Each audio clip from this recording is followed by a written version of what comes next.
راقبوا هذا الشاب الروسي الذي قبل تحدي متابعيه بقيادة دراجته النارية، وذلك بسرعة 300 كيلومتر في الساعة بدون وضع خوذة.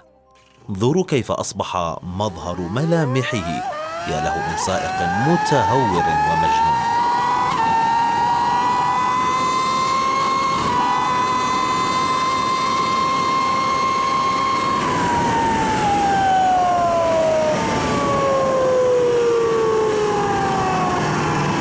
المسكينة لا تعرف أن هذه المباراة تعاد مرة واحدة كل 4 سنوات.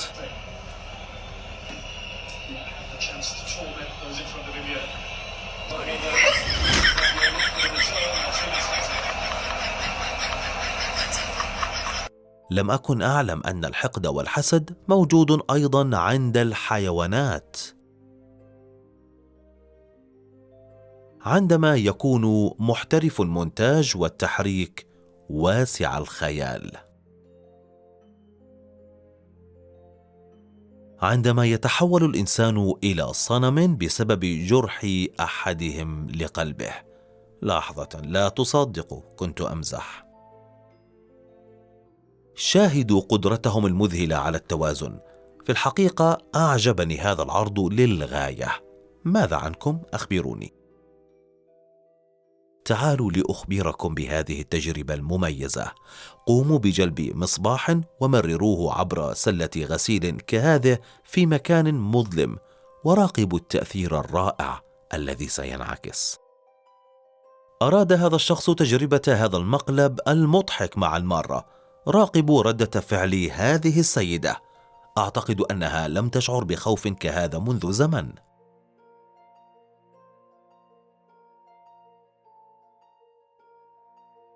في العديد من الأحيان قد يحصل ما لم يكن في حسباننا على الإطلاق، لذا لا بأس. بسبب السرطان اللعين فقد هذا الرجل إحدى عينيه، ولكنه قام بتحويل هذا العيب إلى أمر مثير للدهشة، إذ إنه قام بابتكار ليد خاص ووضعه كبديل لعدسة عينه المتضررة.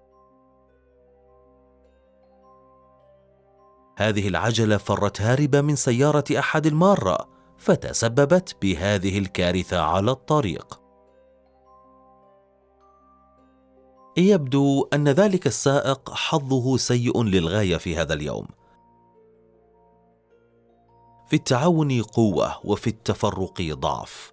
راقبوا كيف قام هؤلاء الأشخاص بمساعدة سائق هذه السيارة على إعادتها للوضع الطبيعي.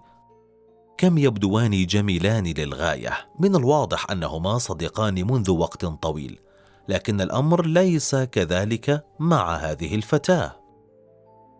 يبدو أنه قام بفعل سيء للغاية، لذا يفر هاربا من المنزل بهذا الشكل. حسنا، اختبئ جيدا أيها الكلب المشاكس.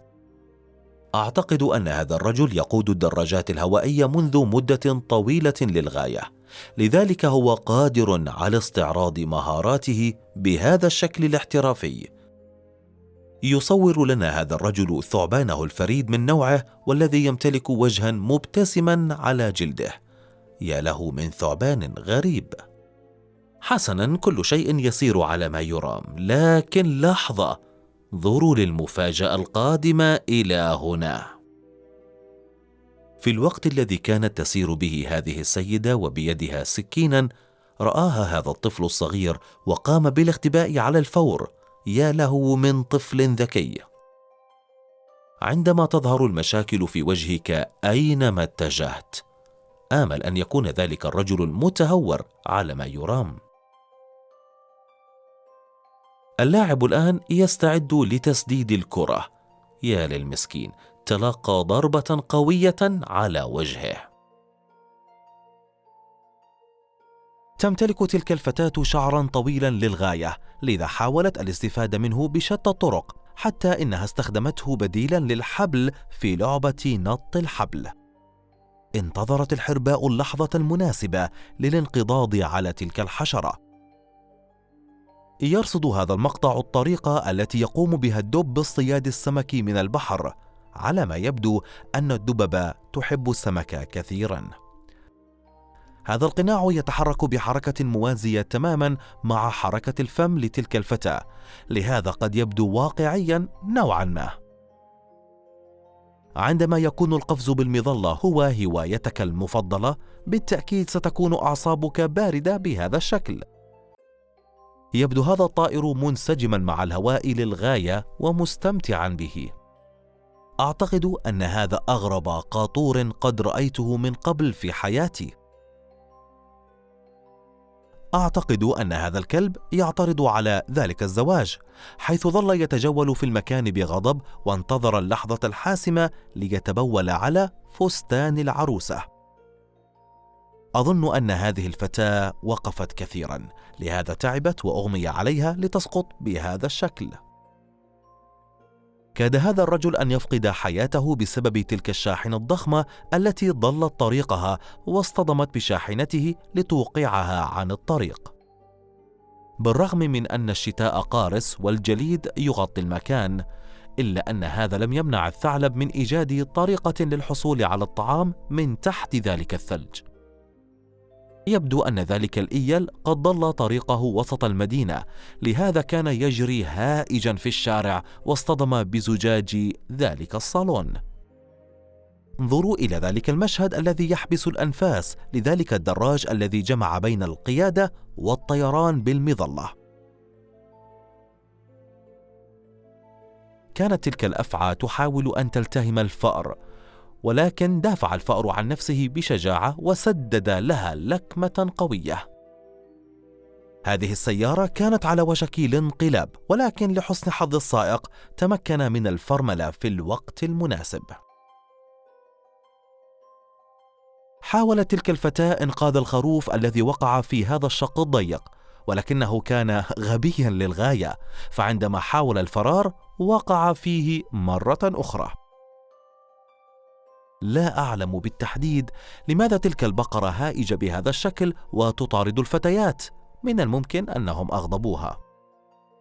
تصادف خروج هاتان السيارتان من مأربهما بنفس التوقيت، مما تسبب في اصطدامهما بهذا الشكل. تلك العربة كانت تتحرك بمفردها، لهذا أسرع ذلك الرجل لمحاولة إيقافها حتى لا تتسبب في حدوث أي حوادث، وبالفعل الحمد لله نجح في إيقافها. تم تصوير هذا المشهد من أعلى أحد الشوارع في نيويورك. شاهد كيف تبدو حركة المرور رائعة عندما تمتزج مع أضواء المدينة. ذلك هو وليد حيوان اللاما الذي قد ولد للتو. انظروا إلى شكله الغريب، سبحان الله. يبدو أن الرجل صاحب ذلك المقطع كسول للغاية، حيث إنه قد استخدم طائرة الدرون من أجل أن تحضر له القهوة من المطعم، وتعد له من جديد وهو جالس على سريره دون أن يتحرك من مكانه، فقط يقوم بتحريك الدرون عن بعد. أنا برأيي ليس هو كسول، وإنما هو مبتكر فعلا. ما رأيك أنت يا صديقي؟ إلى هنا أيها الأصدقاء ينتهي لقائي معكم في هذا الفيديو. قولوا لي هل أعجبكم؟ لا تنسوا أن تخبروني أسفل بالتعليقات، واضغطوا على زر الإعجاب إذا أعجبكم هذا الفيديو، لكي تكون داعما لنا لنقدم المزيد والمزيد من هذه المقاطع الرائعة. والآن مع السلامة.